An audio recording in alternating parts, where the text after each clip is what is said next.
क्या आप कल्पना कर सकते हैं कि भारत में अभी भी कई लोग ऐसे हैं जिनको अपनी आजीविका को चलाने के लिए, अपनी मूलभूत ज़रूरतों को पूरा करने के लिए, अपनी परिवार की आजीविका को पूरा करने के लिए ज़मीन के भीतर सैकड़ों फुट जो गड्ढा है, सैकड़ों जो अंदर मीटर गड्ढा है, उस गड्ढे के अंदर जाना पड़ता है। यही कुछ सिचुएशन आपको पूर्वोत्तर के राज्यों में देखने को मिलती है, खासतौर पर मेघालय और असम में। और इसी तरह की घटना देखने को मिली है जहां पर रैट होल माइनिंग करते हुए कुछ जो मजदूर थे वो एक खदान के भीतर पानी भर जाने की वजह से फंस गए हैं। और इन मजदूरों को निकालने की तमाम कोशिशें राज्य सरकार की तरफ से की जा रही हैं। नौसेना को भी इस पूरी प्रक्रिया में, इस पूरी जो बचाव कार्य है, जो राहत कार्य है, उसमें शामिल किया जा रहा है। तो ये पूरा इवेंट यहाँ पर आपको देखने को मिला है। रैट होल माइनिंग की अगर आप बात करें, रैट होल माइनिंग खासतौर पर आपको भारत के पूर्वोत्तर राज्यों में देखने को मिलती है, जहां पर कोयले को निकालने के लिए, कोयले और इस तरह के जो खनिज है इनको निकालने के लिए छोटे छोटे गड्ढे किए जाते हैं, जिन गड्ढों में वेंटिलेशन की व्यवस्था नहीं होती है, जहां पर जो है आपका सुरक्षा उपकरण मौजूद नहीं होते हैं। और इन्हीं तमाम अभावों की वजह से, इन्हीं तमाम जो अभाव हैं, जो सुरक्षा उपाय हैं, इनके अभाव की वजह से आपको बहुत सारी दुर्घटनाएं देखने को मिलती रहती हैं। तो आज इस वीडियो में हम इसी पूरे विषय को समझेंगे कि आखिर ये पूरा टॉपिक क्या है, रैट होल माइनिंग क्या होती है, और ये जो असम में घटना हुई है, इस घटना के क्या इम्पैक्ट आपको देखने को मिल सकता है। मेरा नाम है अक्षय और आपका स्वागत है दृष्टि आईएएस चैनल की इस नई वीडियो में। तो चलिए इसी नोट के साथ वीडियो की करते हैं शुरुआत। और सबसे पहले एक बार वीडियो की रूपरेखा को यहाँ पर समझ लिया जाए, यानी कि वीडियो में हम कौन कौन से इंपॉर्टेंट टॉपिक्स जो हैं उन पर डिस्कशन करने वाले हैं।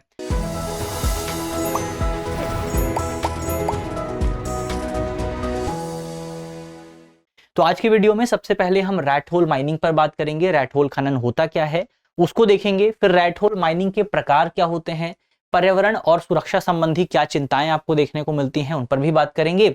और रैट होल माइनिंग पर प्रतिबंध जो है वो किस तरह से लगाया जाता है, किसने प्रतिबंध लगाया है, उसको भी समझेंगे। कुछ उपायों पर भी बात होगी और अंत में एक प्रश्न आपके लिए होने वाला है, जिस प्रश्न का जवाब आप कमेंट बॉक्स में दे सकते हैं। इसके अलावा ये जो पूरा टॉपिक है आपका जीएस पेपर 3 से जुड़ा हुआ है और आप इसे पर्यावरण के सेगमेंट से जोड़ करके देख सकते हैं।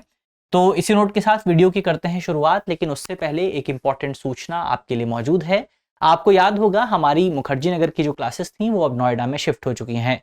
नोएडा के नए बैचेस भी शुरू होने वाले हैं। हिंदी माध्यम का जो अगला बैच है वो 16 जनवरी को शुरू होगा और अंग्रेजी माध्यम का अगला बैच जो है वो 9 जनवरी को शुरू होगा। तो अगर आप इसमें से किसी भी बैच को ज्वाइन करना चाहते हैं तो आप हमारे नंबर्स पे संपर्क कर सकते हैं। नंबर नोट कर लीजिए 8750187501, या फिर अगर आप चाहें तो नोएडा का जो सेंटर है वहां पर भी आप विजिट कर सकते हैं। सेक्टर 15 का जो मेट्रो स्टेशन है उसके काफी करीब आपको ये नई क्लासेस देखने को मिल जाएंगी। तो ये कुछ इंपॉर्टेंट सूचनाएं हुई क्लासेस के बारे में। अब बढ़ा जाए आगे। सबसे पहले खबर अगर आप देखें तो खबर हमारी यही है कि असम के डीमा हसाओ जिले में कोयले की रैट होल खदान में जल भराव की वजह से कई मजदूर जो हैं वो फंस गए हैं। जो आपकी खान है वो सैकड़ों फीट गहरी है और लगातार राज्य सरकार की तरफ से एनडीआरएफ की सहायता ली जा रही है, नेशनल डिजास्टर रिस्पांस फोर्स की सहायता ली जा रही है, एसडीआरएफ की सहायता ली जा रही है। और इसके अलावा खबर ये भी है कि भारतीय नौसेना के जो गोताखोर हैं, जो ड्राइवर्स हैं, उनको भी यहाँ पर जो है बुलाया गया है ताकि जो आपकी माइनर्स हैं उनकी जान को सुरक्षित तौर पर बचाया जा सके। तो ये ओवरऑल एक इंपॉर्टेंट इवेंट आपको असम में देखने को मिला है। अब इस पूरी घटना में एक जो शब्द इंपॉर्टेंट हो जाता है वो है रैट होल माइनिंग। तो रैट होल माइनिंग क्या है उसको थोड़ा सा अगर हम समझने की कोशिश करें, रैट होल माइनिंग बेसिकली आपका खनन का एक तरीका होता है, माइनिंग का एक तरीका होता है, बहुत छोटे लेवल पर किया जाता है और इसमें कोयले को संकरी और क्षैतिज यानी कि हॉरिजॉन्टल जो आपकी लेयर्स होती हैं वहां से निकाला जाता है। ये तरीका मुख्य तौर पर आपको असम और मेघालय और इस भारत के जो तमाम पूर्वोत्तर राज्य हैं वहां पर देखने को मिलता है। इसमें भी मेघालय जो है वहां पर खासतौर पर रैट होल माइनिंग काफी ज्यादा फेमस है। काफी ज्यादा लोग जो है वो रैट होल माइनिंग को परस्यू करते हैं। प्रक्रिया की बात करें, रैट होल माइनिंग में होता क्या है, पूरा प्रोसेस क्या रहता है, तो सबसे पहले उस जगह की पहचान की जाती है जहां पर कोयला मौजूद हो सकता है। जगह की पहचान करने के बाद जो है जमीन में एक गड्ढा किया जाता है, बहुत नैरो होल जो है वो किया जाता है और ये होल इतना नैरो रहता है कि यहाँ पर केवल 1 या 2 व्यक्ति ही अधिकांशतः प्रवेश कर सकते हैं इस गड्ढे से एक साथ। तो बहुत नैरो होल किया जाता है जिसमें एक ही व्यक्ति जो है नीचे उतर सकता है। फिर इसके अलावा जो आपके मजदूर हैं वो रस्सियों या फिर बांस की जो सीढ़ियां होती हैं उन सीढ़ियों के सहारे इन गड्ढों में प्रवेश करते हैं और फिर कोयले को निकाला जाता है। कोयले को निकालने के लिए भी जो है आपके पुराने जो उपकरण हैं, पुराने जो इंस्ट्रूमेंट्स हैं उनका इस्तेमाल होता है, जैसे फावड़ा हो गया या हाथ से जो है कोयले को उठा करके ऊपर लाया जाता है, कई बार ये भी आपको देखने को मिलता है। तो बहुत आप कह सकते हैं ट्रेडिशनल प्रैक्टिस है, इसको ट्रेडिशनल का नाम भी हमें नहीं देना चाहिए, आप इसको बहुत ज्यादा पुरानी तरीके से की जाने वाली प्रैक्टिस के तौर पर देख सकते हैं। तो ये ओवरऑल यहाँ पर हमने रैट होल माइनिंग होती क्या है उसको समझा। अब एक बार तस्वीर में अगर आप देखें तो आप यहाँ पर एक व्यक्ति को देख सकते हैं, ये जो है रैट होल माइनिंग कर रहे हैं, और ये वो जगह है, जैसे मान आप देख सकते हैं यहाँ पर कि बहुत छोटी सी जगह आपको देखने को मिलेगी, जहां से जो है जो माइनर है, जो व्यक्ति है, जो मजदूर है, वो अंदर जाता है। यहाँ भी आप देख सकते हैं, ये हो गया आपका जो रैट होल माइनिंग पहाड़ों में की जाती है, बहुत छोटी छोटी जगह आपको देखने को मिलती हैं, तो इसी को कहा जाता है रैट होल माइनिंग। अब रैट होल माइनिंग के भी दो प्रकार आपको देखने को मिलते हैं। सबसे पहले प्रकार की रैट होल माइनिंग होती है साइड कटिंग, साइड कटिंग होती है। दूसरी तरह की होती है बॉक्स कटिंग। दोनों में डिफरेंस क्या है? तो साइड कटिंग की जो माइनिंग है, साइड कटिंग की माइनिंग मुख्य तौर पर आपका पहाड़ी ढलानों पर की जाती है, जो आपके स्लोप्स होते हैं वहां पर की जाती है। जैसे तस्वीर में अगर आप देखें तो ये आपका साइड कटिंग माइनिंग हुई। तो साइड कटिंग माइनिंग में क्या होता है कि आपका जो गड्ढा किया जाता है, ये आपका मान लीजिए एक पहाड़ जैसी कोई संरचना है, और इस पहाड़ जैसी संरचना में यहां पर आपका कोयला मौजूद है, तो इस जगह से होल किया जाएगा, और होल जो है वो आपका हॉरिजॉन्टल रहने वाला है, और फिर यहां से आपका जो माइनर है वो एंटर करेगा, और इसके बाद ये जो कोयला है यहां तक पहुंचने की कोशिश करेगा। तो इसको कहा जाता है आपका साइड कटिंग माइनिंग, जिसमें एक सुरंग खोदी जाती है, और तब तक खोदी जाती है जब तक कोयले की परत प्राप्त ना हो जाए, और इसके बाद कोयला जो है निकाला जाता है। दूसरी तरह की माइनिंग होती है box cutting. Box cutting mining जो है वो आपका वर्टिकल होती है। तो जैसे हमने देखा था कि ये जो साइड कटिंग माइनिंग है, इसमें पहाड़ के इस तरफ से जाते हैं, लेकिन जो बॉक्स कटिंग माइनिंग है, जैसे मान लीजिए ये सतह है, यहां पर आपका जो है कोयला मौजूद है, तो इसमें इस तरीके से वर्टिकल तरीके से गड्ढा किया जाता है। सबसे पहले एक बड़ा गड्ढा किया जाता है, और उसके बाद उसको थोड़ा अंदर जो है और ज्यादा गहरा किया जाता है। तो ये हो गए आपके माइनिंग के दो प्रकार, पहला है साइड कटिंग, दूसरा है बॉक्स कटिंग। तो दोनों को हमने समझा। अब इसके अलावा ये जो रैट होल माइनिंग है, इसके कुछ पर्यावरणीय और सुरक्षा संबंधी चिंताएं भी होती हैं।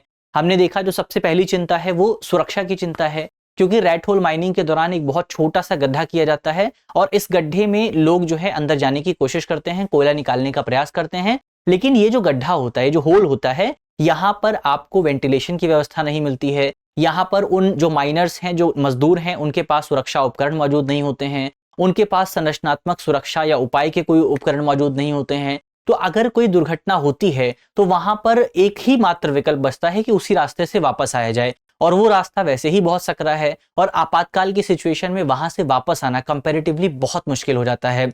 तो सुरक्षा के जो आपका जोखिम है वो सबसे प्रमुख हो जाता है।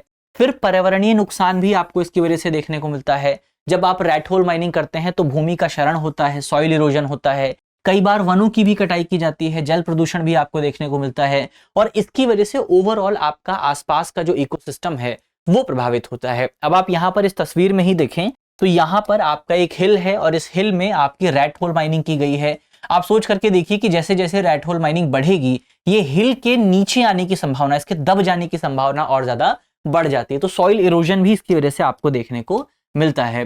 फिर रैट होल माइनिंग पर अब आप सवाल उठा सकते हैं कि प्रतिबंध अभी तक क्यों नहीं लगाया गया? अगर ये इतनी ही खतरनाक है तो प्रतिबंध लगाया गया है। साल 2014 और साल 2015 में नेशनल ग्रीन ट्रिब्यूनल ने रैट होल माइनिंग के खतरों को देखते हुए इसको पूरी तरह से रिस्ट्रिक्ट कर दिया था, लेकिन इसके बाद अभी भी इलीगल तरीके से रैट होल माइनिंग की जाती है। मेघालय में खासतौर पर रैट होल माइनिंग जो है वो आजीविका का एक इंपॉर्टेंट सोर्स है। तो इसी वजह से मेघालय की सरकार ने एनजीटी के डिसीजन को सुप्रीम कोर्ट में भी चैलेंज किया था। तो अभी पूरी तरह से प्रतिबंध किया गया है, लेकिन इलीगल तरीके से, क्योंकि बहुत छोटे लेवल पर होता है, तो कई बार इलीगल तरीके से लोग जो हैं इस पूरी कार्यवाही को अंजाम देते हैं।